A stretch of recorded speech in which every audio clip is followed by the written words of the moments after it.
Students, the topic for today's discussion is the ecological succession. Now, ਬੇਟੇ ecological succession ਕੀ ਹੁੰਦਾ ਹੈ?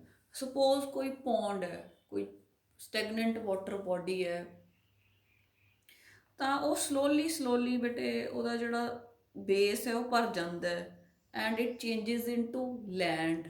ਠੀਕ ਹੈ, ਉੱਥੇ ਧਰਤੀ ਬਣ ਜਾਂਦੀ ਹੈ ਤੇ ਹੌਲੀ ਹੌਲੀ ਉੱਥੇ ਫੋਰੈਸਟ ਗਰੋ ਕਰ ਜਾਂਦਾ ਹੈ।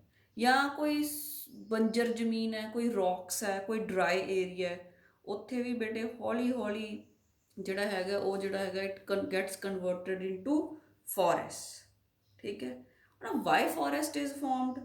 It's nature. ਨੇਚਰ ਕੁਦਰਤ ਆਪਦਾ ਰੋਲ ਪਲੇ ਕਰਦੀ ਹੈ।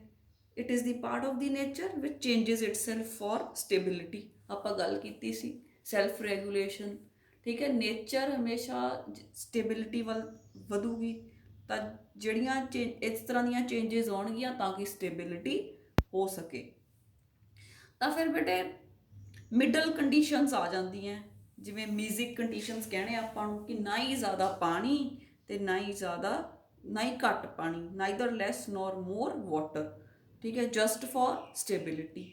ਤਾਂ ਜਿਹੜੀਆਂ ਇਹ ਚੇਂਜਸ ਆਉਣਗੀਆਂ ਬੇਟੇ, ਪਹਿਲਾਂ ਵਾਟਰ ਬੋਡੀ ਸੀ, ਉੱਥੇ ਜਿਹੜੇ ਜੀਵ ਜੰਤੂ ਹੈ ਉਹ ਵਾਟਰ ਵਾਲੇ ਸੀ। ਹੌਲੀ ਹੌਲੀ ਫਿਰ ਉਹਦੇ 'ਚ ਜਿਹੜਾ ਬੇਸ ਭਰਦਾ ਗਿਆ, ਹੌਲੀ ਹੌਲੀ ਉੱਥੇ ਲੈਂਡ ਬਣ ਗਿਆ। ਉਸ ਇਸੇ ਤਰੀਕੇ ਨਾਲ ਜਿਵੇਂ ਜਿਵੇਂ ਚੇਂਜਸ ਆਉਣਗੀਆਂ ਨੇਚਰ ਦੇ ਵਿੱਚ, ਉੱਦਾਂ ਹੀ ਜਿਹੜੀ ਬਾਇਓਡਾਇਵਰਸਿਟੀ ਹੈ, ਪਲਾਂਟਸ ਐਨੀਮਲਸ ਹੈ, ਉਹ ਵੀ ਉਹਨਾਂ ਦੇ ਵਿੱਚ ਵੀ ਚੇਂਜ ਆਉਂਦੀ ਹੈ। This is what is called as ecological succession. Now let's define it. It is the sequential, gradual and predictable change in the species composition. मतलब species ਜਿਹੜੀ composition ਉਹਦੇ changes ਆਉਂਦੀਆਂ in an area over a period of time. It takes hundreds of years, right? So during succession, some species colonize on an area and their population become more numerous, whereas population of other species decline and even disappear. ਜਿਵੇਂ ਜਿਵੇਂ ਬੇਟੇ ਮੈਂ ਦੱਸਿਆ, ਜਿਵੇਂ ਜਿਵੇਂ conditions change ਹੁੰਦੀਆਂ ਉਵੇਂ ਉਵੇਂ ਜਿਹੜੀਆਂ ਕੁਝ ਸਪੀਸ਼ੀਜ਼ ਹੈ ਉਹ ਡਿਸਅਪੀਅਰ ਹੁੰਦੀਆਂ ਜਾਂਦੀਆਂ। ਜਿਹੜੀਆਂ ਸਪੀਸ਼ੀਜ਼ ਲਈ ਕੰਡੀਸ਼ਨਸ ਫੇਵਰੇਬਲ ਹੁੰਦੀਆਂ ਜਾਂਦੀਆਂ ਉਹਨਾਂ ਦੀ ਪੋਪੂਲੇਸ਼ਨ ਵੱਧਦੀ ਜਾਂਦੀ ਹੈ। So we are going to discuss these things in detail. ਕਿਵੇਂ ਇੱਕ ਜਿਹੜੀ ਵਾਟਰ ਬੋਡੀ ਹੈ ਉਹਦੇ 'ਤੇ ਫੋਰੈਸਟ ਬਣ ਜਾਂਦਾ ਹੈ, ਕਿਵੇਂ ਇੱਕ ਬੈਰਨ ਏਰੀਆ ਦੇ ਵਿੱਚ, ਬੰਜਰ ਜ਼ਮੀਨ ਦੇ ਵਿੱਚ ਇੱਕ ਫੋਰੈਸਟ ਬਣ ਜਾਂਦਾ ਹੈ, ਅਤੇ ਕਿਵੇਂ ਉੱਥੇ ਜਿਹੜੀਆਂ ਸਪੀਸ਼ੀਜ਼ ਹੈ ਉਹ ਚੇਂਜ ਹੁੰਦੀਆਂ, ਉਹਨਾਂ ਦੀ ਪੋਪੂਲੇਸ਼ਨ ਇਨਕਰੀਜ਼ ਹੁੰਦੀ ਹੈ। ਸੋ ਆਪਾਂ ਪਹਿਲਾਂ ਦੇਖ ਲੈਂਦੇ ਹਾਂ ਕੀ ਕੀ ਚੇਂਜਸ ਆਉਂਦੀਆਂ ਇਕੋਸਿਸਟਮ ਦੇ ਵਿੱਚ ਜਦੋਂ ਸਕਸੈਸ਼ਨ ਹੁੰਦਾ ਹੈ। First is change in the species diversity. Species ਬਦਲ ਜਾਂਦੀਆਂ ਅਤੇ ਸਪੀਸ਼ੀਜ਼ ਦੀ ਪੋਪੂਲੇਸ਼ਨ ਵੱਧ ਜਾਂ ਘੱਟ ਜਾਂਦੀ ਹੈ ਡਿਪੈਂਡਿੰਗ ਅਪੋਨ ਦੀ ਸਿਚੁਏਸ਼ਨਸ। ਠੀਕ ਹੈ, little diversity to high degree of diversity. ਜਦੋਂ ਸਕਸੈਸ਼ਨ ਸ਼ੁਰੂ ਹੋਊਗਾ, ਕੋਈ ਵੀ ਬੰਜਰ ਜਗ੍ਹਾ ਸੀ ਤਾਂ ਉੱਥੇ ਆਪਾਂ ਨੂੰ ਪਤਾ ਹੀ ਹੈ ਬਹੁਤ ਘੱਟ ਆਰਗੈਨਿਜ਼ਮਸ ਹੁੰਦੇ ਆ, ਪਲਾਂਟਸ ਐਨੀਮਲਸ ਹੁੰਦੇ ਆ। ਤਾਂ ਜਿਵੇਂ ਜਿਵੇਂ ਉੱਥੇ ਫੋਰੈਸਟ ਬਣੂਗਾ ਤਾਂ ਉੱਦਾਂ ਹੀ ਜਿਹੜੀ ਸਪੀਸ਼ੀਜ਼ ਦੀ ਜਿਹੜੀ ਡਾਇਵਰਸਿਟੀ ਹੈ ਉਹ ਇਨਕਰੀਜ਼ ਹੁੰਦੀ ਜਾਊਗੀ। Increase in humus content. Humus ਕਦੋਂ ਬਣਦੀ ਹੈ? It is a result of decomposition. ਜਦੋਂ ਡੈਟਰੀਵੋਰਸ ਡੈਟਰਾਈਟਸ ਨੂੰ ਜਿਹੜਾ ਹੈਗਾ ਡੀਗਰੇਡ ਕਰ ਦਿੰਦੇ ਆ, it leads to formation of humus. ਤਾਂ ਬੇਟੇ ਜਿਵੇਂ ਜਿਵੇਂ ਜਿਹੜਾ ਹੈਗਾ ਸੋਇਲ ਬਣਦੀ ਜਾਊਗੀ ਤਾਂ ਉੱਦਾਂ ਹੀ ਜਿਹੜਾ ਹੈਗਾ ਹਿਊਮਸ ਕੰਟੈਂਟ ਵੀ ਨਾਲ ਨਾਲ ਵੱਧਦਾ ਜਾਊਗਾ, ਕਿਉਂਕਿ ਡੀਗਰੇਡੇਸ਼ਨ ਜ਼ਿਆਦਾ ਹੁੰਦੀ ਜਾਊਗੀ। Next is conditions changes from aquatic ਜਾਂ ਡਰਾਈ। ਇਕੁਐਟਿਕ ਜੇ ਪੌਂਡ ਦਾ ਕਰਾਂਗੇ, ਡਰਾਈ ਜੇ ਆਪਾਂ ਕਿਸੇ ਰੌਕ ਦਾ ਕਰਦੇ ਹਾਂ, to music. Music means neither more water neither nor less amount of water, ਵਿੱਚ ਵਿਚਾਲਾ ਦਲਦਲ ਟਾਈਪਸ। ਠੀਕ ਹੈ, number and types of animals, plants and decomposers also changes. ਇਹ ਆਪਾਂ ਦੱਸਿਆ ਜਿਵੇਂ ਜਿਵੇਂ ਕੰਡੀਸ਼ਨਸ ਹੋਣਗੀਆਂ ਉੱਦਾਂ ਦੇ ਐਨੀਮਲਸ, ਪਲਾਂਟਸ ਅਤੇ ਡੀਕੰਪੋਜ਼ਰਸ ਇੱਕ ਪਰਟੀਕੂਲਰ ਏਰੀਆ ਦੇ ਵਿੱਚ ਪਾਏ ਜਾਂਦੇ ਆ। Next are the types of ecological succession. Ecological succession ਜਿਹੜਾ ਬੇਟਾ, it is of two types, primary succession and secondary succession. Let's first talk about the secondary succession. ਬੇਟੇ ਐਸੀ ਜਗ੍ਹਾ ਜਿੱਥੇ ਵੈਜੀਟੇਸ਼ਨ ਸੀ, ਇੱਕ ਸਮਾਂ ਸੀ ਕਿ ਉੱਥੇ ਜੀਵ ਜੰਤੂ ਸੀ, ਪਲਾਂਟਸ ਸੀ, ਪਰ ਉਹ ਡਿਸਟਰੋਏ ਹੋ ਗਏ। ਉਹਦਾ ਕਾਰਨ ਕੋਈ ਵੀ ਹੋ ਸਕਦਾ ਹੈ, ਫੋਰੈਸਟ ਫਾਇਰ, ਅਰਥਕੁਏਕਸ, ਲੈਂਡਸਲਾਈਡਸ, ਵੀ ਚਟਾਨਾਂ ਜਿਵੇਂ ਡਿੱਗ ਪੈਂਦੀਆਂ ਪਹਾੜੀਆਂ 'ਚ, ਤਾਂ ਬੇਟੇ ਜਦੋਂ ਦੁਬਾਰਾ ਇਸੇ ਜਿਹੜੀ ਜਗ੍ਹਾ ਤੇ ਪਹਿਲਾਂ ਵੈਜੀਟੇਸ਼ਨ ਸੀ ਉਹ ਖਤਮ ਹੋ ਗਈ, ਫਿਰ ਕਈ 100 ਸਾਲਾਂ ਬਾਅਦ ਜਦੋਂ ਦੁਬਾਰਾ ਉੱਥੇ ਲਾਈਫ ਐਗਜ਼ਿਸਟ ਕਰਦੀ ਹੈ, ਦੁਬਾਰਾ ਉੱਥੇ ਜੀਵ ਜੰਤੂ ਆਉਂਦੇ ਆ, this is called as secondary succession. So it begins in an area where natural biotic communities have been destroyed by but were previously present. ਇੱਕ ਸਮਾਂ ਸੀ ਜਦੋਂ ਉੱਥੇ ਬਾਇਓਡਾਇਵਰਸਿਟੀ ਸੀ, ਪਰ ਕੁਝ ਕੁਦਰਤੀ ਆਫਤਾਂ ਕਰਕੇ ਜਿਹੜੀ ਉਹ ਬਾਇਓਡਾਇਵਰਸਿਟੀ ਸੀ ਉਹ ਖਤਮ ਹੋ ਗਈ। ਤਾਂ ਬੇਟੇ ਜਿਹੜਾ ਇਹ ਇਦਾਂ ਦਾ ਇਹ ਹੋ ਸਕਦਾ ਹੈ, ਡਿਸਟਰਕਸ਼ਨ ਹੋ ਸਕਦੀ due to forest fire, floods, earthquakes, volcanic eruptions, landslides. ਤੇ ਜਿਹੜਾ ਸਕੈਂਡਰੀ ਸਕਸੈਸ਼ਨ ਹੁੰਦਾ ਬੇਟੇ ਇਹ ਫਾਸਟਰ ਹੁੰਦਾ ਕਿਉਂਕਿ ਇੱਥੇ ਸੋਇਲ ਆਲਰੇਡੀ ਪ੍ਰੈਜ਼ੈਂਟ ਹੁੰਦੀ ਹੈ, ਤੇ ਜਿਹੜੇ ਪਲਾਂਟਸ ਐਨੀਮਲਸ ਦਾ ਜਿਹੜਾ ਮੈਟਰ ਹੈ ਉਹ ਡਿਕੇ ਹੋ ਰਿਹਾ ਹੁੰਦਾ ਕਿਉਂਕਿ ਉਹ ਅੰਦਰ ਦਬ ਜਾਂਦਾ ਹੈ। ਫਿਰ ਬੇਟੇ ਆਪਾਂ ਕਹਿ ਸਕਦੇ ਹਾਂ ਉੱਥੇ ਸੀਡਸ ਵਗੈਰਾ ਅੰਦਰ ਪਏ ਹੋ ਸਕਦੇ ਹੈ, ਜਾਂ ਪੋਲਨ ਗ੍ਰੇਨਸ ਪਏ ਹੋ ਸਕਦੇ ਹੈ। ਪੋਲਨ ਗ੍ਰੇਨਸ ਫੋਸਿਲਸ ਦੀ ਫਾਰਮਸ 'ਚ ਵੀ ਪਏ ਹੁੰਦੇ ਆ, ਆਪਾਂ ਸੈਕਿੰਡ ਚੈਪਟਰ 'ਚ ਕਰਾਂਗੇ ਕਿ ਜਿਹੜੀ ਉਹਨਾਂ ਦੀ ਲੇਅਰ ਹੁੰਦੀ ਹੈ ਕਾਫੀ ਹਾਰਡ ਹੁੰਦੀ ਹੈ। It is made up of a special pigment called sporopollenin. ਤਾਂ ਆਪਾਂ ਕਹਿ ਸਕਦੇ ਹਾਂ ਕਿ ਜਿਹੜਾ ਸਕੈਂਡਰੀ ਸਕਸੈਸ਼ਨ ਹੈ ਉਹ ਥੋੜ੍ਹਾ ਜਿਹਾ ਤੇਜ਼ ਰਫ਼ਤਾਰ 'ਤੇ ਹੁੰਦਾ ਕਿਉਂਕਿ ਜਿਹੜਾ ਸੀਡਸ ਵਗੈਰਾ ਹੁੰਦੇ ਆ ਉਹ ਆਲਰੇਡੀ ਸੋਇਲ ਦੇ ਵਿੱਚ ਪ੍ਰੈਜ਼ੈਂਟ ਹੁੰਦੇ ਆ। ਜਦੋਂ ਹੀ ਕੰਡੀਸ਼ਨਸ ਸੁਧਰਦੀਆਂ, ਵਾਇਬਲ ਹੁੰਦੀਆਂ, ਤਾਂ ਜਿਹੜੇ ਸੀਡਸ ਪਏ ਹੁੰਦੇ ਆਲਰੇਡੀ ਉਹ ਜਰਮੀਨੇਟ ਕਰ ਜਾਂਦੇ ਆ, ਅਤੇ ਦੁਬਾਰਾ ਪਲਾਂਟਸ ਆ ਜਾਂਦੇ ਆ। ਪਲਾਂਟਸ ਦੇ ਆਉਣ ਨਾਲ ਜਿਹੜੇ ਐਨੀਮਲਸ ਹੈ they also grow in that area. ਤਾਂ ਬਟ ਇਹ succession it takes about hundreds of year for this succession to take place, 50 years to 100 years depending upon the calamity, ਕਿ ਕਿੱਦਾਂ ਦਾ ਜਿਹੜਾ ਹੋਇਆ ਸੀ, ਕਿੰਨੀ ਡਿਸਟਰਕਸ਼ਨ ਹੋਈ ਸੀ। Now second is the primary succession. Primary succession 'ਚ ਬੇਟੇ ਹੁੰਦਾ ਕਿ ਕਿਵੇਂ ਹੁੰਦਾ। ਸਪੋਜ਼ ਆਪਾਂ ਕਹਿ ਸਕਦੇ ਹਾਂ ਕਿ ਵੋਲਕੈਨਿਕ ਇਰਪਸ਼ਨ ਹੋਈ, ਜਦੋਂ ਜਵਾਲਾਮੁਖੀ ਫਟਦਾ ਤਾਂ ਬਹੁਤ ਸਾਰਾ ਲਾਵਾ ਨਿਕਲਦਾ, ਉਹ ਗਰਮ ਹੁੰਦਾ ਤਾਂ ਹੌਲੀ ਹੌਲੀ ਉਹ ਠੰਡਾ ਹੁੰਦਾ, ਦੈਟ ਲਾਵਾ ਕੰਡੈਂਸਿਸ। ਅਤੇ ਜਦੋਂ ਜਿਵੇਂ ਜਿਵੇਂ ਉਹ ਠੰਡਾ ਹੁੰਦਾ ਤਾਂ ਜਿਹੜੀ ਨਵੀਂ ਸੋਇਲ ਹੈ ਜਿਹੜੀ ਉਹ ਫੋਰਮ ਹੁੰਦੀ ਹੈ। ਤਾਂ ਜਦੋਂ ਸੋਇਲ ਫੋਰਮ ਹੋਊਗੀ ਤਾਂ ਉਸ ਤੋਂ ਬਾਅਦ ਬੇਟੇ ਵੈਜੀਟੇਸ਼ਨ ਉੱਥੇ ਗਰੋ ਕਰੂਗੀ ਫॉर ਦਾ ਫਸਟ ਟਾਈਮ, ਕਿਉਂਕਿ ਉਹ ਨਵੀਂ ਸੋਇਲ ਬਣੀ ਹੈ, ਠੀਕ ਹੈ। ਤਾਂ ਪਹਿਲੀ ਵਾਰ ਉੱਥੇ ਜਿਹੜੀ ਵੈਜੀਟੇਸ਼ਨ ਹੈ ਉਹਨੇ ਗਰੋ ਕਰਨਾ। ਤਾਂ ਇਸ ਕਰਕੇ ਜਿਹੜਾ ਸਕਸੈਸ਼ਨ ਹੈ ਉਹਨੂੰ ਥਾਊਜ਼ੈਂਡਸ ਆਫ ਈਅਰਸ ਲੱਗ ਜਾਂਦੇ ਹੈ, ਕਿਉਂਕਿ ਜਿਹੜੀ ਪਹਿਲਾਂ ਵੈਜੀਟੇਸ਼ਨ ਹੈ ਉਹਨੂੰ ਪਹਿਲਾਂ ਹੌਲੀ ਹੌਲੀ ਜਿਹੜੀ ਸੋਇਲ ਫੋਰਮ ਹੋਊਗੀ, ਫਿਰ ਹੌਲੀ ਹੌਲੀ ਜਿਹੜੀ ਵੈਜੀਟੇਸ਼ਨ ਆਊਗੀ। ਤਾਂ primary succession takes more time as compare to secondary succession, ਕਿਉਂਕਿ ਸਕੈਂਡਰੀ ਸਕਸੈਸ਼ਨ 'ਚ ਤਾਂ ਪਹਿਲਾਂ ਵੈਜੀਟੇਸ਼ਨ ਇੱਕ ਪਰਟੀਕੂਲਰ ਏਰੀਆ 'ਚ ਸੀ, ਪਰ ਪ੍ਰਾਇਮਰੀ ਸਕਸੈਸ਼ਨ 'ਚ ਇੱਕ ਨੇਕਡ ਏਰੀਆ ਹੈ, ਠੀਕ ਹੈ, ਜਿੱਥੇ ਪਹਿਲਾਂ ਕਦੇ ਵੀ ਕੋਈ ਵੀ ਵੈਜੀਟੇਸ਼ਨ ਐਗਜ਼ਿਸਟ ਨਹੀਂ ਕਰਦੀ ਸੀ। ਇਸ ਕਰਕੇ ਇੱਥੇ ਜ਼ਿਆਦਾ ਟਾਈਮ ਲੱਗਦਾ, ਇਟ ਇਜ਼ ਸਲੋ, ਕਿਉਂਕਿ ਇੱਥੇ ਸੋਇਲ ਫਾਰਮੇਸ਼ਨ ਵੀ ਹੋਣੀ ਹੁੰਦੀ ਹੈ। ਸਕੈਂਡਰੀ ਸਕਸੈਸ਼ਨ 'ਚ ਤਾਂ already soil is present, humus, some amount of humus is also present, right. ਤਾਂ ਇਹ ਹੈਗਾ ਜਿਹੜਾ ਪ੍ਰਾਇਮਰੀ ਸਕਸੈਸ਼ਨ। ਜੇ ਆਪਾਂ ਪਾਣੀ ਦੀ ਗੱਲ ਕਰੀਏ ਤਾਂ ਸਪੋਜ਼ ਕੋਈ ਖੱਡਾ ਸੀ, ਉਹ ਪਾਣੀ ਨਾਲ ਭਰ ਜਾਂਦਾ ਸਪੋਜ਼, ਤਾਂ ਉਹਦੇ ਵਿੱਚ ਕੋਈ ਵੀ ਆਰਗੈਨਿਜ਼ਮਸ ਨਹੀਂ ਹੁੰਦੇ ਪਹਿਲਾਂ, ਜਦੋਂ ਭਰ ਜਾਂਦਾ ਪਾਣੀ ਨਾਲ ਤਾਂ ਹੌਲੀ ਹੌਲੀ ਇਕੁਐਟਿਕ ਆਰਗੈਨਿਜ਼ਮਸ ਆਉਣਗੇ ਅਤੇ ਫਿਰ ਜਿਹੜਾ ਹੈਗਾ ਸਕਸੈਸ਼ਨ ਹੋਊਗਾ। So I hope primary succession and secondary succession is clear. Primary succession point 0 ਤੋਂ ਸਟਾਰਟ ਹੁੰਦਾ, ਇੱਥੇ ਪਹਿਲਾਂ ਸੋਇਲ ਬਣਦੀ ਹੈ ਹੌਲੀ ਹੌਲੀ, ਫਿਰ ਹੌਲੀ ਹੌਲੀ ਲਿਵਿੰਗ ਆਰਗੈਨਿਜ਼ਮਸ ਹੋਂਦ 'ਚ ਆਉਂਦੇ ਆ। ਸਕੈਂਡਰੀ ਸਕਸੈਸ਼ਨ 'ਚ ਕੀ ਹੁੰਦਾ, ਇੱਕ ਹਰਾ ਭਰਾ ਏਰੀਆ ਹੁੰਦਾ, ਕਿਸੇ ਵੀ ਕੁਦਰਤੀ ਆਫਤ ਕਰਕੇ ਖਤਮ ਹੋ ਜਾਂਦਾ, ਫਿਰ ਉੱਥੇ ਦੁਬਾਰਾ ਜਿਹੜੀ ਵੈਜੀਟੇਸ਼ਨ ਗਰੋ ਕਰਦੀ ਹੈ, ਦਿਸ ਇਜ਼ ਕਾਲਡ ਐ ਸਕੈਂਡਰੀ ਸਕਸੈਸ਼ਨ। ਇੱਥੇ ਇਹ ਸਕੈਂਡਰੀ ਸਕਸੈਸ਼ਨ ਨੂੰ ਘੱਟ ਸਮਾਂ ਲੱਗਦਾ as compare to primary secession. ਬੇਟੇ ਅੱਗੇ ਆਪਾਂ ਕੁਝ ਟਰਮਸ ਡਿਸਕਸ ਕਰਨੀ ਹੈ ਜਿਹੜੀਆਂ ਆਪਾਂ ਸਕਸੈਸ਼ਨ ਦੇ ਦੌਰਾਨ ਆਪਾਂ ਯੂਜ਼ ਕਰਨੀ ਹੈ। First is sere. Seer means the entire sequence of communities that change in a given area।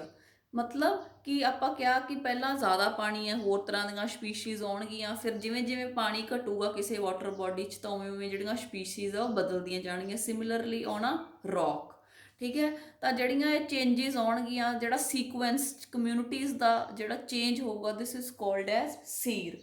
ਤਾਂ ਬੇਟੇ ਜਿਹੜਾ ਰੌਕ ਤੇ ਜਾਂ ਡਰਾਈ ਏਰੀਆ 'ਚ ਹੁੰਦਾ ਤਾਂ that is called as xerosere. ਤੇ ਜਿਹੜੀ ਤਬਦੀਲੀਆਂ ਪਾਣੀ 'ਚ ਆਉਂਦੀਆਂ ਕਮਿਊਨਿਟੀਜ਼ ਸਪੀਸ਼ੀਜ਼ ਬਦਲਦੀਆਂ in the water body it is called as hydrosere. Next are the pioneer species. ਜਦੋਂ ਬੇਟੇ ਸਕਸੈਸ਼ਨ ਸ਼ੁਰੂ ਹੁੰਦਾ ਤਾਂ ਸਭ ਤੋਂ ਪਹਿਲਾਂ ਜਿਹੜੀ ਕਮਿਊਨਿਟੀ ਆਉਂਦੀ ਹੈ, ਜਿਹੜੇ ਜਿਹੜੇ ਆਪਾਂ ਕਹਿ ਸਕਦੇ ਹਾਂ ਜੀਵ ਆਉਂਦੇ ਹੈ, ਤਾਂ ਇੱਕ ਬੇਅਰ ਏਰੀਆ ਤੇ they are called S ਪਾਈਨਰ species, ਜਿਨ੍ਹਾਂ ਨਾਲ ਸਕਸੈਸ਼ਨ ਸ਼ੁਰੂ ਹੋਊਗਾ। ਜਿਹੜੇ ਫਸਟ ਟਾਈਮ ਆਉਣਗੇ ਕਿਸੇ ਵੀ ਏਰੀਆ 'ਚ they are called S ਪਾਈਨਰ species. ਫਿਰ ਬੇਟਾ ਆਉਂਦਾ ਜਿਹੜੇ ਲਾਸਟ ਤੇ ਆਉਣਗੇ, ਜਦੋਂ ਪੂਰਾ ਸਕਸੈਸ਼ਨ ਹੋ ਗਿਆ, ਜੇ ਇੱਕ ਵਾਟਰ ਬੋਡੀ ਸੀ ਉਹਦੇ ਤੇ ਪੂਰਾ ਲੈਂਡ ਬਣ ਗਿਆ, ਫੋਰੈਸਟ ਗਰੋ ਕਰ ਗਿਆ, ਜਿਹੜੀਆਂ ਉਹ ਫੋਰੈਸਟ ਵਾਲੀਆਂ ਸਪੀਸ਼ੀਜ਼ ਹੋਣਗੀਆਂ, ਜਿਹੜੀਆਂ ਸਭ ਤੋਂ ਲਾਸਟ ਹੋਣਗੀਆਂ, ਜਿਹੜੀਆਂ ਸਟੇਬਲ ਹੋਣਗੀਆਂ, ਠੀਕ ਹੈ, that is called the climax community, the final biotic community that develops at the end of the biotic succession। ਜਦੋਂ succession ਖਤਮ ਹੋਣ ਵਾਲਾ ਹੁੰਦਾ, ਜਦੋਂ ਲੈਂਡ ਬਣ ਜਾਂਦਾ, ਫੋਰੈਸਟ ਬਣ ਜਾਂਦਾ, ਜਿਹੜੀਆਂ ਅਖੀਰ ਤੇ ਆਉਂਦੀਆਂ that is called as climax। ਜਿਹੜੀਆਂ ਫਸਟ ਤੇ ਪਾਈਨਰ, ਜਿਹੜੀਆਂ ਲਾਸਟ ਤੇ ਕਲਾਈਮੈਕਸ। ਤੇ ਜਿਹੜੀਆਂ ਫਸਟ ਦੇ ਤੇ ਲਾਸਟ ਦੇ ਵਿਚਕਾਰ ਜਿਹੜੀਆਂ ਸਪੀਸ਼ੀਜ਼ ਐਗਜ਼ਿਸਟ ਕਰਦੀਆਂ, ਦੇ ਆਰ ਕਾਲਡ ਐਜ਼ ਸੀਰਲ ਔਰ ਟ੍ਰਾਂਜ਼ੀਸ਼ਨਲ communities, the various biotic communities that develop during biotic succession। ਸਭ ਤੋਂ ਪਹਿਲਾਂ ਵਾਲੀਆਂ ਪਾਈਨੀਅਰ, ਸਭ ਤੋਂ ਲਾਸਟ ਵਾਲੀਆਂ ਕਲਾਈਮੈਕਸ, ਵਿਚਕਾਰ ਵਾਲੀਆਂ ਸੀਰੀਅਲ ਔਰ ਟ੍ਰਾਂਜ਼ੀਸ਼ਨਲ ਕਮਿਊਨਿਟੀਜ਼। ਹੁਣ ਬੇਟੇ ਆਪਾਂ ਦੋ ਤਰ੍ਹਾਂ ਦੇ ਸਕਸੈਸ਼ਨਸ ਡਿਟੇਲ 'ਚ ਡਿਸਕਸ ਕਰਨੇ ਆ, ਹਾਈਡਰੋਸੀਰ ਐਂਡ ਜ਼ੈਰੋਸੀਰ। ਹਾਈਡਰੋਸੀਰ ਮਤਲਬ ਜਦੋਂ ਸਕਸੈਸ਼ਨ ਪਾਣੀ ਵਿੱਚ ਹੁੰਦਾ, ਇਟ ਇਜ਼ ਕਾਲਡ ਐਜ਼ ਹਾਈਡਰੋਸੀਰ ਔਰ ਹਾਈਡਰਾਰਕ ਸਕਸੈਸ਼ਨ। ਜਦੋਂ ਆਪਾਂ ਡਰਾਈ ਰੌਕਸ ਤੇ ਜਾਂ ਲਿਥੋਸਫੀਅਰ ਤੇ ਕਰਾਂਗੇ, we will call it as xerosere. Now the succession starting in the aquatic habitat like freshly formed pond is called as hydrarch succession or hydroseer। Various stages ਆਪਾਂ discuss ਕਰਾਂਗੇ ਕਿੱਦਾਂ ਕਿੱਦਾਂ ਇਹਦੇ 'ਚ ਹੋਊਗਾ। ਤਾਂ ਬੇਟਾ ਇਹਦੇ ਸਭ ਤੋਂ ਪਹਿਲਾਂ ਜਿਹੜਾ ਦੇਖਣ ਵਾਲੀ ਗੱਲ ਇਹ ਹੈ ਕਿ ਸਪੋਜ਼ ਕਰੋ ਕਿ ਕੋਈ ਵੀ ਜਿਹੜਾ ਸੀਗਾ, ਕੋਈ ਵੀ ਇੱਕ ਲੈਂਡ ਦਾ ਪਾਰਟ ਸੀ, ਠੀਕ ਹੈ, ਕੋਈ ਜ਼ਮੀਨ ਸੀ, ਉੱਥੇ ਬੇਟੇ ਇੱਕ ਡਿਪਰੈਸ਼ਨ ਬਣ ਗਿਆ, ਇੱਕ ਖੱਡਾ ਬਣ ਗਿਆ, ਤੇ ਉਸ ਖੱਡੇ ਦੇ ਵਿੱਚ ਹੌਲੀ ਹੌਲੀ ਪਾਣੀ ਭਰ ਗਿਆ ਡਿਊ ਟੂ ਰੇਨਫਾਲ ਜਾਂ ਕੋਈ ਵੀ ਹੋਰ ਫੈਕਟਰ ਹੋ ਸਕਦਾ ਕਿ ਇੱਕ ਖੱਡਾ ਬਣ ਗਿਆ ਹੌਲੀ ਹੌਲੀ ਧਰਤੀ ਦੇ ਵਿੱਚ ਹੀ, ਡਿਪਰੈਸ਼ਨ ਬਣ ਗਿਆ ਲੈਂਡ ਦੇ ਵਿੱਚ, ਤੇ it got filled up with water. ਤਾਂ ਬੇਟੇ ਆਹ ਵਾਟਰ ਦਾ ਲੈਵਲ ਆਪਾਂ ਦਿਖਾ ਸਕਦੇ ਹਾਂ, ਥੱਲੇ ਜਿਹੜਾ ਥੱਲਾ ਹੁੰਦਾ ਉਹਨੂੰ ਕਹਿੰਦੇ ਆ ਬੈਂਥਿਕ ਰੀਜਨ ਜਾਂ ਬੇਸ, ਰਾਈਟ। ਤਾਂ ਹੌਲੀ ਹੌਲੀ ਇਹਦੇ 'ਚ ਆਪਾਂ ਜਿਹੜਾ ਅੱਗੇ ਆਪਾਂ ਕਰਨਾ ਉਹ ਕੀ ਕਰਨਾ ਕਿ ਹੌਲੀ ਹੌਲੀ ਜਿਹੜਾ ਹੈਗਾ, ਜਿਹੜਾ ਇਹਦਾ ਬੇਸ ਹੈ ਉਹਦੇ 'ਚ ਚਿੱਕੜ ਬਣਦਾ ਜਾਊਗਾ, ਮਿੱਟੀ ਡਿਪੋਜ਼ਿਟ ਹੁੰਦੀ ਜਾਊਗੀ, ਚਿੱਕੜ ਬਣਦਾ ਜਾਊਗਾ, ਚਿੱਕੜ ਨੂੰ ਆਪਾਂ ਕਹਿੰਦੇ ਹਾਂ ਸਲਿੱਟ, ਠੀਕ ਹੈ, ਉਹ ਬਣਦਾ ਜਾਊਗਾ। ਤੇ ਜਿਹੜਾ ਇਹਦਾ ਥੱਲਾ ਹੈ, ਜਿਹੜਾ ਇਹਦਾ ਬੇਸ ਹੈ, ਉਹ ਭਰਦਾ ਜਾਊਗਾ। ਹੁਣ ਇੱਥੇ ਤਾਂ ਵਾਟਰ ਦਾ ਲੈਵਲ ਇੰਨਾ ਸੀ, ਹੌਲੀ ਹੌਲੀ ਆਪਾਂ ਦੇਖਾਂਗੇ ਕਿ ਜਿਹੜਾ ਵਾਟਰ ਦਾ ਲੈਵਲ ਹੈ ਉਹ ਹੌਲੀ ਹੌਲੀ ਘਟਦਾ ਜਾਊਗਾ, ਤੇ ਜਿਹੜੀ ਮਿੱਟੀ ਹੈ ਉਹ ਇਸ ਵਾਟਰ ਬੋਡੀ 'ਚ ਵੱਧਦੀ ਜਾਊਗੀ, ਤੇ ਐਂਡ ਤੇ ਆਪਾਂ ਦੇਖਾਂਗੇ ਕਿ ਇਹ ਪੂਰਾ ਲੈਵਲ ਬਣ ਜੂਗਾ, ਇੱਕੋ ਹੀ ਜਿਹੜਾ ਹੈਗਾ ਜ਼ਮੀਨ ਬਣ ਜੂਗੀ, ਜਿਵੇਂ ਪੂਰਾ ਇੱਕ ਪ੍ਰੋਪਰ ਲੈਂਡ ਮਾਸ ਬਣ ਜੂਗਾ। ਤੇ ਬੇਟੇ ਪਹਿਲਾਂ ਕੀ ਹੁੰਦਾ ਵੀ ਸਾਰਾ ਪਾਣੀ ਨਾਲ ਭਰਿਆ ਹੁੰਦਾ, ਤਾਂ ਜਿਹੜਾ ਹੁੰਦਾ ਜਿਹੜਾ ਟੈਂਪਰੇਚਰ ਹੈ ਵਾਟਰ, ਪਹਿਲਾਂ ਤਾਂ ਜਿਹੜੀਆਂ ਸੂਰਜ ਦੀਆਂ ਕਿਰਨਾਂ ਹੁੰਦੀਆਂ ਉਹ ਜਦੋਂ ਇਹਦੇ ਉੱਪਰ ਪੈਂਦੀਆਂ, ਕਿਉਂਕਿ ਇਹ ਪੂਰਾ ਭਰਿਆ ਤਾਂ ਨੀਚੇ ਵਾਲਾ ਪਾਣੀ ਠੰਡਾ ਹੁੰਦਾ। ਜਿਵੇਂ ਜਿਵੇਂ ਵਾਟਰ ਦਾ ਲੈਵਲ ਘਟਦਾ ਜਾਂਦਾ ਤਾਂ ਜਿਹੜਾ ਹੈਗਾ ਵਾਟਰ ਵੀ ਵਾਰਮ ਹੁੰਦਾ ਜਾਂਦਾ, ਤੇ ਜਿਹੜੀ ਇਹਦੀ ਡੈਪਥ ਹੈ ਵਾਟਰ ਬੋਡੀ ਦੀ, ਜਿਹੜੀ ਡੈਪਥ ਹੈ ਡੂੰਘਾਈ ਹੈ, ਉਹ ਘਟਦੀ ਜਾਂਦੀ ਹੈ, ਕਿਉਂਕਿ ਮਿੱਟੀ ਜਿਹੜੀ ਹੈਗੀ ਉਹ ਜਮ੍ਹਾਂ ਹੁੰਦੀ ਜਾਂਦੀ ਹੈ। ਐਂਡ ਤੇ ਇੱਕ ਪ੍ਰੋਪਰ ਲੈਂਡ ਮਾਸ ਬਣ ਜਾਂਦਾ ਜਿੱਥੇ ਫੋਰੈਸਟ ਜਿਹੜਾ ਹੈਗਾ ਡਿਵੈਲਪ ਹੋ ਜਾਂਦਾ, ਬਹੁਤ ਸਾਰੇ ਟਰੀਜ਼ ਗਰੋ ਕਰ ਜਾਂਦੇ ਆ ਵਿਦ ਥਾਊਜ਼ੈਂਡਸ ਆਫ ਈਅਰਸ। ਤੇ ਉਸ ਤੋਂ ਬਾਅਦ ਇਹ ਪਤਾ ਨਹੀਂ ਲੱਗ ਸਕਦਾ ਕਿ ਇਹ ਜਿਹੜਾ ਹੈਗਾ ਇਹ ਇੱਥੇ ਕਿਤੇ ਪਹਿਲਾਂ ਵੀ ਕੋਈ ਵਾਟਰ ਬੋਡੀ ਸੀ।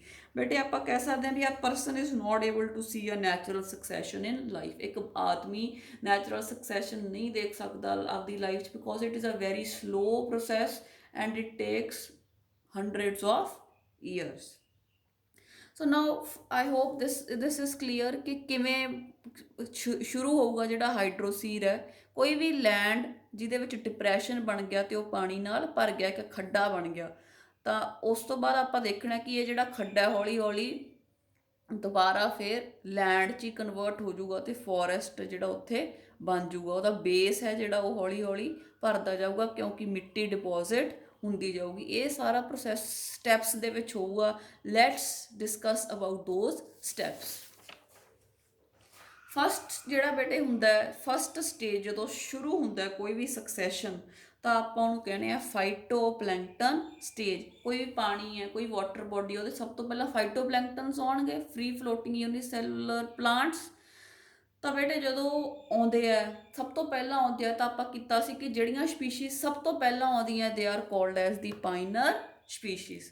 ਤਾਂ ਹਾਈਡਰਾਰਕ ਸਕਸੈਸ਼ਨ 'ਚ ਜਾਂ ਹਾਈਡਰੋਸੀਰ ਹੈ ਜਿਹੜਾ, ਉਹਦੇ 'ਚ ਜਿਹੜਾ ਪਾਈਨਰ ਸਪੀਸ਼ੀਜ਼ ਕਿਹੜੀਆਂ, ਦ ਫਾਈਟੋਪਲੈਂਕਟਨਸ। ਫਾਈਟੋਪਲੈਂਕਟਨਸ ਦੀਆਂ ਐਗਜ਼ਾਮਪਲਸ ਆਪਾਂ ਕਰ ਲੈਂਦੇ discuss. Diatoms, green algae, blue green algae ਨੂੰ ਆਪਾਂ ਸਾਈਨੋਬੈਕਟੀਰੀਆ ਵੀ ਕਹਿੰਦੇ ਆ। ਇਹ ਫੋਟੋਸਿੰਥਸਿਸ ਕਰ ਸਕਦੇ ਆ ਜਾਂ ਯੂਨੀਸੈਲੂਲਰ, ਤੇ ਬੇਟੇ ਬਹੁਤ ਜਲਦੀ ਮਲਟੀਪਲਾਈ ਕਰਦੇ ਆ।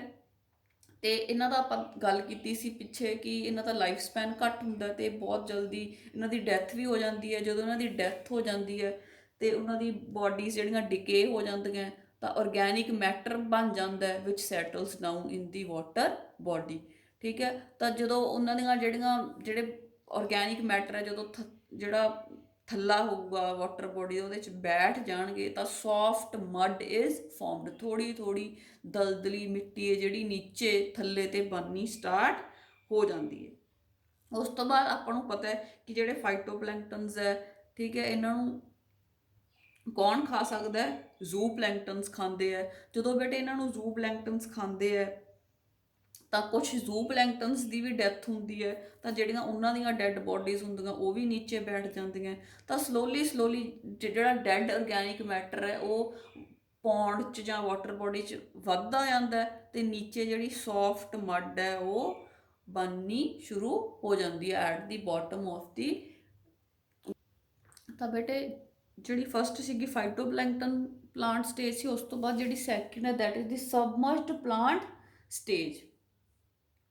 ਸਬਮਰਜ ਪਲਾਂਟ ਸਟੇਜ ਵੀ ਬੇਟੇ ਕੀ ਹੁੰਦਾ, ਜਿਹੜੇ ਪਲਾਂਟਸ ਹੈ ਦੇ ਐਂਕਰ, ਉਹ ਤਾਂ ਆਪਣੀਆਂ ਰੂਟਸ ਹੈ ਜਿਹੜੀਆਂ ਦੇ anchor in the mud at the bottom of the water. ਠੀਕ ਹੈ, ਇਹਦੇ 'ਚ ਆਉਂਦੇ ਆ ਬੇਟੇ ਹਾਈਡਰਿਲਾ, ਵੈਲੀਸਨੇਰੀਆ, ਕਾਰਾ। ਤਾਂ ਜਦੋਂ ਬੇਟੇ similarly it's going to happen, ਤਾਂ ਓਲਡਰ ਪਲਾਂਟਸ ਦੀ ਡੈਥ ਡਿਕੇ ਹੋ ਜੂਗੀ, ਤਾਂ ਜਿਹੜੇ ਉਹਨਾਂ ਦੀ ਡੀਕੰਪੋਜੀਸ਼ਨ ਹੋ ਜੂਗੀ, ਤਾਂ ਹਿਊਮਸ ਹੈ ਜਿਹੜੀ ਉਹ ਐਡ ਹੋ ਜੂਗੀ। ਚਿੱਕੜ ਬੇਟੇ ਹੁਣ ਵੱਧਦਾ ਜਾਣਾ, ਕਿਉਂਕਿ ਚਿੱਕੜ ਹੀ ਆਪਾਂ ਕਵਾਂਗੇ ਜਦੋਂ ਪਾਣੀ ਦੇ ਵਿੱਚ ਜਿਹੜੀ ਹੈ ਮਿੱਟੀ ਦੀ ਫਾਰਮੇਸ਼ਨ ਹੋ ਜੂਗੀ, ਤਾਂ ਹੌਲੀ ਹੌਲੀ ਆਪਾਂ ਦੇਖਾਂਗੇ ਐਂਡ ਤੱਕ ਮਤਲਬ ਜਿਹੜਾ ਹੈਗਾ ਚਿੱਕੜ ਬਣਦਾ ਜਾਣਾ, ਤੇ ਜਿਹੜਾ ਥੱਲੇ ਉਹਦਾ ਬੇਸ ਹੈ ਉਹ ਵਾਟਰ ਬੋਡੀ ਦਾ ਭਰਦਾ ਜਾਣਾ ਹੈ। ਆਰਗੈਨਿਜ਼ਮਸ, ਇੱਕ ਸਟੇਜ ਦੇ ਆਰਗੈਨਿਜ਼ਮਸ ਦੀ ਡੈਥ ਡਿਕੇ ਹੁੰਦੀ ਜਾਣੀ ਹੈ, ਕਿਉਂਕਿ ਜਿਵੇਂ ਜਿਵੇਂ ਸਪੋਜ਼ ਆਪਾਂ ਗੱਲ ਕੀਤੀ ਜਿਹੜੇ ਫਾਈਟੋਪਲੈਂਕਟਨ ਸੀ ਉਹ ਉੱਥੇ ਸਰਵਾਈਵ ਕਰ ਸਕਦੇ ਆ ਜਿੱਥੇ ਜਿਹੜੀ ਹੈਗੀ ਆ ਵਾਟਰ ਬੋਡੀ ਦੇ ਵਿੱਚ ਚਿੱਕੜ ਜ਼ਿਆਦਾ ਨਾ ਹੋਵੇ। ਜਿਵੇਂ ਜਿਵੇਂ ਚਿੱਕੜ ਬਣੂਗਾ ਫਾਈਟੋਪਲੈਂਕਟਨਸ ਖਤਮ ਹੋ ਜਾਣਗੇ। ਦੈਨ ਕਮਸ ਦੀ ਸਬਮਰਜਡ ਪਲਾਂਟ ਸਟੇਜ। ਜਿਵੇਂ ਜਿਵੇਂ ਕੰਡੀਸ਼ਨਸ ਅਨਫੇਵਰੇਬਲ ਹੋ ਜਾਣਗੀਆਂ ਇੱਕ ਸਟੇਜ ਲਈ, ਉਵੇਂ ਹੀ ਨੈਕਸਟ ਸਟੇਜ ਲਈ ਉਹ ਫੇਵਰੇਬਲ ਹੋ ਜਾਣਗੀਆਂ। ਜਿਹੜੀ ਸਪੀਸ਼ੀ ਘੱਟ ਚਿੱਕੜ 'ਚ ਰਹਿੰਦੀ ਹੈ ਉਹ ਖਤਮ ਹੋ ਜੂਗੀ, ਜਿਹੜੀ ਜ਼ਿਆਦਾ ਚਿੱਕੜ 'ਚ ਗਰੋ ਕਰ ਸਕਦੀ ਹੈ ਉਹ ਅੱਗੇ ਡਿਵੈਲਪ ਹੋ ਜੂਗੀ। ਤਾਂ similarly one species is being replaced by the next stage, ਜਿਵੇਂ ਜਿਵੇਂ ਕੰਡੀਸ਼ਨਸ ਫੇਵਰੇਬਲ ਹੋ ਜਾਣਗੀਆਂ ਉਹਨਾਂ ਦੀ ਗਰੋਥ ਦੀਆਂ। ਹੁਣ ਸਬਮਰਜਡ ਪਲਾਂਟਸ ਜਿਹੜੇ ਸੀਗੇ, ਜਦੋਂ ਇਹਨਾਂ ਦੀ ਕੰਡੀਸ਼ਨਸ ਅਨਫੇਵਰੇਬਲ ਹੋ ਗਈਆਂ, ਤਾਂ ਨੈਕਸਟ ਸਟੇਜ ਜਿਹੜੀ ਆ ਜੂਗੀ that is the floating stage. ਤਾਂ ਫਲੋਟਿੰਗ ਸਟੇਜ 'ਚ ਬੇਟੇ ਕੀ ਹੈ, ਸਬਮਰਜਡ ਫ੍ਰੀ ਫਲੋਟਿੰਗ ਪਲਾਂਟਸ ਆ ਜਾਣਗੇ।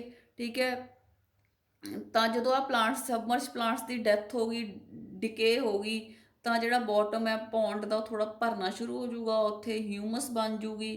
ਤੇ ਜਦੋਂ ਹਿਊਮਸ ਬਣ ਰਹੀ ਹੈ ਤਾਂ ਉੱਥੇ ਜਿਹੜੇ ਹੈਗੇ ਨਿਊਟ੍ਰੀਸ਼ਨ ਜਿਹੜੇ ਹੈਗੇ ਨਿਊਟਰੀਐਂਟਸ ਉਹ ਵੱਧ ਜਾਣਗੇ।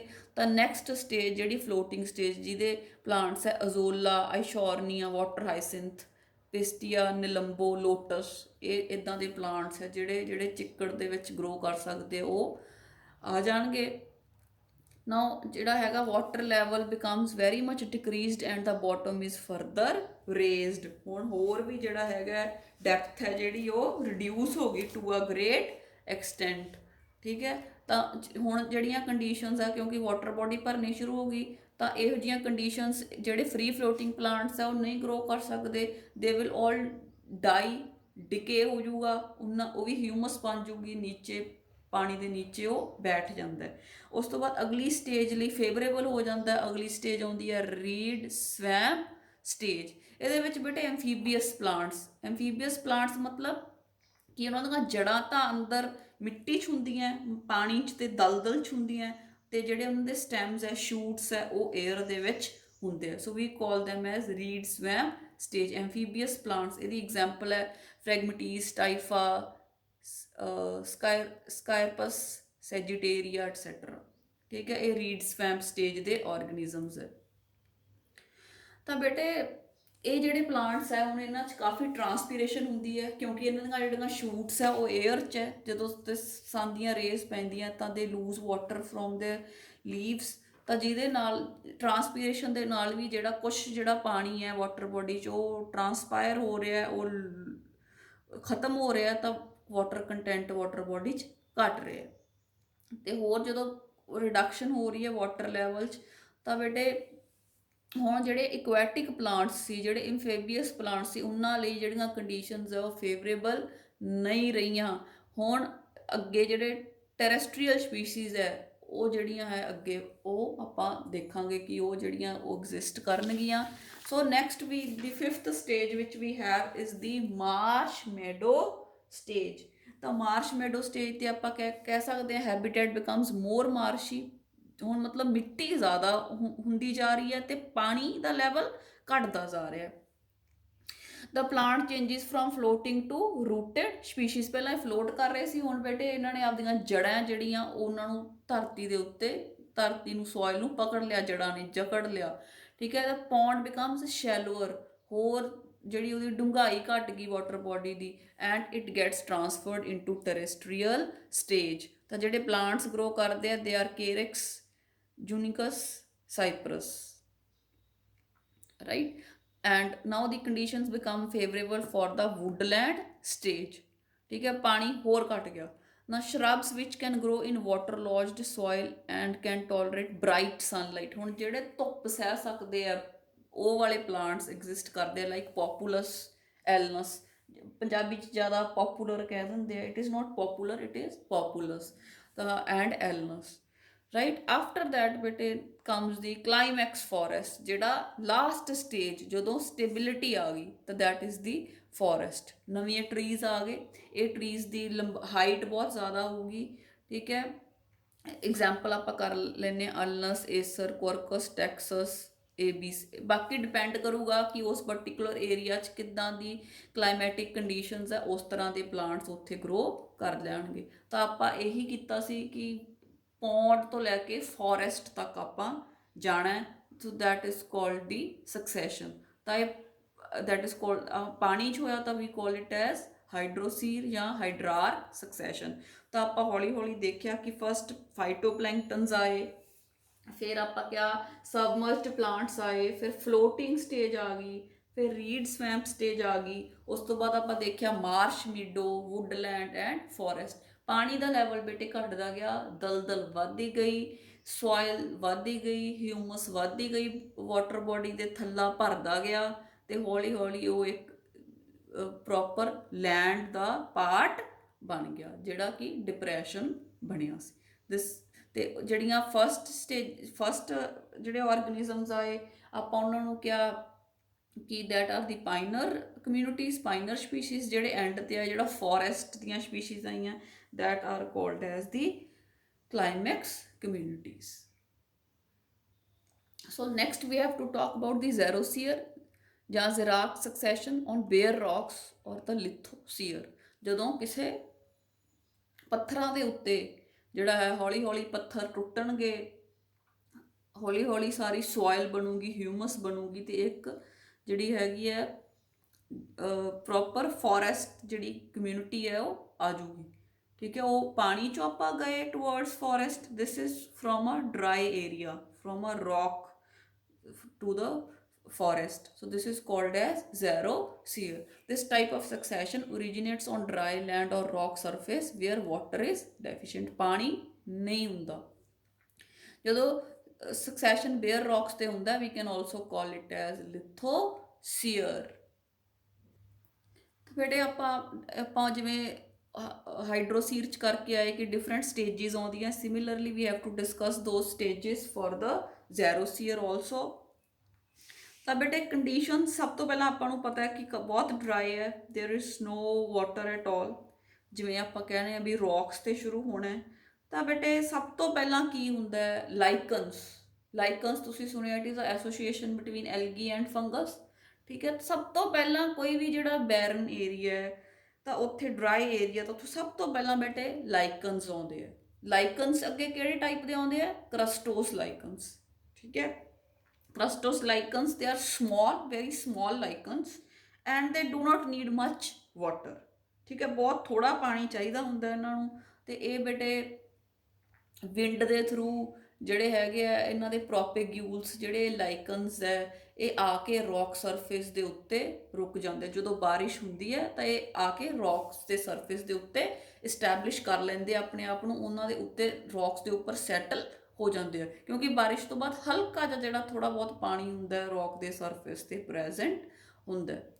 ਇਹ ਬੇਟੇ ਹਾਈ ਟੈਂਪਰੇਚਰ ਨੂੰ ਟੋਲਰੇਟ ਕਰ ਸਕਦੇ ਆ।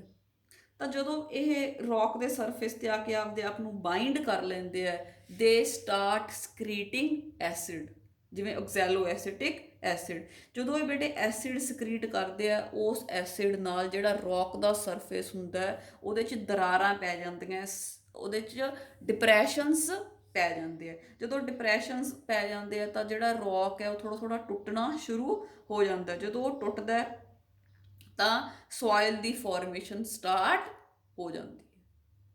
ਠੀਕ ਹੈ, ਜਦੋਂ ਬੇਟੇ ਹਲਕੀ ਜੀ ਸੋਇਲ ਦੀ ਫਾਰਮੇਸ਼ਨ ਸਟਾਰਟ ਹੋ ਗਈ ਤਾਂ ਜਿਹੜੇ ਲਾਈਕਨਸ ਹੈ, ਠੀਕ ਹੈ, ਇਹ ਇਹਨਾਂ ਦੇ ਜਿਹੜੇ ਬੋਡੀ ਪਾਰਟਸ ਹੁੰਦੇ ਆ ਲਾਈਕਨਸ ਦੇ, ਜਾਂ ਪੂਰਾ ਕੰਪਲੀਟ ਲਾਈਕਨ, ਇਹ ਬੇਟੇ ਇਹਨਾਂ ਦੀ ਡੈਥ ਹੋ ਜਾਂਦੀ ਹੈ, ਉਹ ਤੋਂ ਬਾਅਦ ਇਹਨਾਂ ਦੀ ਡਿਕੇ ਹੋ ਜਾਂਦੀ ਹੈ ਤੇ ਇਹ ਥੋੜੀ ਬਹੁਤੀ ਬੇਟੇ ਹਿਊਮਸ ਤੇ ਸੋਇਲ ਬਣਨੀ ਸ਼ੁਰੂ ਹੋ ਜਾਂਦੀ ਹੈ। ਸੋਇਲ ਬਣ ਗਈ ਜਦੋਂ ਵੈਦਰਿੰਗ ਆਫ ਰੌਕਸ ਹੋਈ, ਰੌਕਸ 'ਚ ਕ੍ਰੈਕਸ ਆ ਗਏ, ਡਿਪਰੈਸ਼ਨਸ ਆ ਗਏ, ਉੱਥੋਂ ਥੋੜਾ ਬਹੁਤੇ ਮਿਨਰਲਸ ਰਿਲੀਜ਼ ਹੋ ਗਏ, ਸੋਇਲ ਰਿਲੀਜ਼ ਹੋ ਗਈ। ਤੇ ਜਦੋਂ ਇਹਨਾਂ ਦੀਆਂ ਬੋਡੀਜ਼ ਹੈ ਜਿਹੜੀਆਂ ਡੈਡ ਡਿਕੇਇੰਗ, ਤਾਂ ਉਹਨਾਂ ਤੋਂ ਜਿਹੜੀ ਹੈਗੀ ਹੈ ਹਿਊਮਸ ਬਣ ਜਾਂਦੀ ਹੈ।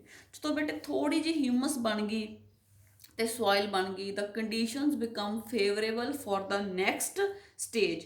ਹੁਣ next stage is foliose lichen stage. ਜਿਹੜੇ ਫੋਲੀਓਸ ਲਾਈਕਨਸ ਹੈ ਇਹਨਾਂ ਦਾ ਸਾਈਜ਼ ਵੱਡਾ ਹੁੰਦਾ, they are larger in size than crustose ਲਾਈਕਨਸ।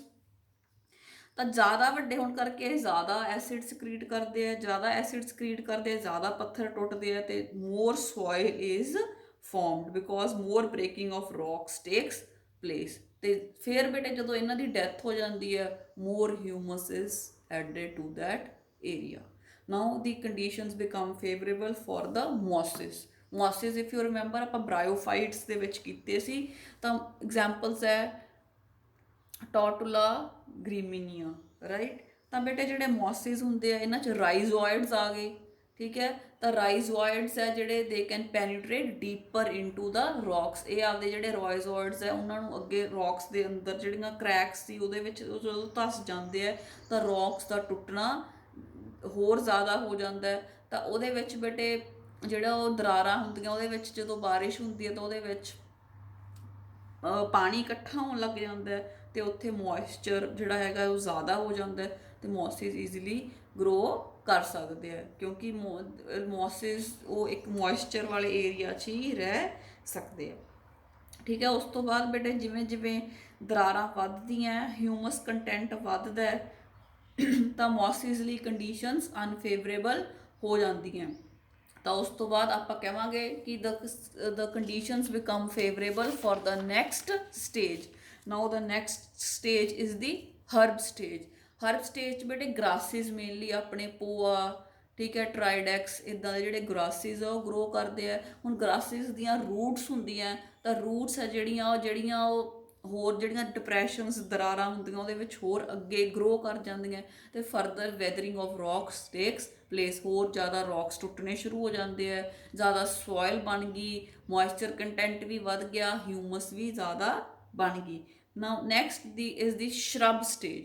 ਹੁਣ ਬੇਟੇ ਸ਼ਰਬਸ ਆ ਗਏ ਜਿਹੜੇ ਹਰਬਸ ਨਾਲੋਂ ਵੱਡੇ ਆ, ਜਿਵੇਂ ਜਿਜੀਪਸ ਬੇਰੀ, ਰੂਬਸ ਐਟਸੈਟਰਾ, ਇਦਾਂ ਦੇ ਪਲਾਂਟਸ ਆ ਗਏ ਜਿਹੜੇ ਜਿਹੜੇ ਹਾਰਡੀ ਟਰੀਜ਼ ਹੈ। ਠੀਕ ਹੈ, ਉੱਥੇ ਬੇਟੇ ਇਹਨਾਂ ਦੀ ਥੋੜੀ ਛਾਂ ਵੀ ਹੋ ਜਾਂਦੀ ਹੈ ਤੇ ਇਹਨਾਂ ਦੀਆਂ ਰੂਟਸ ਹੋਰ ਵੀ ਅੱਗੇ ਸਟਰੋਂਗ ਹੈ ਤੇ ਰੌਕਸ ਦੇ ਵਿੱਚ ਪੂਰੀਆਂ ਕ੍ਰੈਕਸ ਪਾ ਦਿੰਦੀਆਂ ਤੇ ਮੋਰ ਸੋਇਲ ਇਜ਼ ਫੋਰਮਡ। ਹੁਣ ਬੇਟੇ ਐਂ ਕਰਦੇ ਕਰਦੇ ਜਿਹੜੇ ਪੱਥਰ ਹੈ ਉਹ ਟੁੱਟ ਚੁੱਕੇ ਹੈ, ਮੋਇਸਚਰ ਜ਼ਿਆਦਾ ਹੋ ਚੁੱਕਿਆ ਹੈ, ਹਿਊਮਸ ਵੱਧ ਗਈ। ਠੀਕ ਹੈ, ਫਰਟਾਈਲ ਹੋ ਰਹੀ ਹੈ, ਉਹ ਏਰੀਆ ਫਰਟਾਈਲ ਹੋ ਰਿਹਾ ਤੇ ਜਿਹੜੇ ਹੋਰ ਜਿਹੜੇ ਟਰੀਜ਼ ਹੈ ਉਹ ਅੱਗੇ ਗਰੋ ਕਰ ਸਕਦੇ ਆ, ਜਿਹੜੇ ਫੋਰੈਸਟ ਟਰੀਜ਼ ਹੈ। ਹੁਣ ਆਪਾਂ ਆ ਗਏ ਵੀ ਫੋਰੈਸਟ ਟਰੀਜ਼ ਗਰੋ ਕਰ ਰਹੀਆਂ, so this is the climax stage. Pioneer species ਕੌਣ ਸੀ? ਕਰਕਟੋਸ ਲਾਈਕਨਸ। ਠੀਕ ਹੈ, ਜਿਹੜੇ ਫਸਟ ਤੇ ਆਏ। ਤਾਂ ਲਾਈਕਨਸ ਤੋਂ ਬਾਅਦ ਹੁਣ ਐਂਡ ਤੇ ਕੀ ਆ ਰਿਹਾ? Forest. So this is called the climax stage. Trees ਆ ਗਈਆਂ ਜਿਹੜੀਆਂ ਫੋਰੈਸਟ ਗਰੋ ਕਰਦੀਆਂ। ਤੇ ਬੇਟੇ ਹੌਲੀ ਹੌਲੀ ਜਿਹੜੀ ਹੈ ਜਿਹੜੇ ਕੰਡੀਸ਼ਨਸ ਹੈ ਇਨਵਾਇਰਨਮੈਂਟ ਉਹ ਮੋਇਸਟ ਹੋ ਗਿਆ ਤੇ ਉੱਥੇ ਦਰਖਤਾਂ ਦੀ ਛਾਂ ਹੋ ਗਈ। Large number of organisms can grow now. So a barren area, a rock area has been converted into climax stage, has been converted into forest where large number of vegetation is found. So this is how the succession takes place.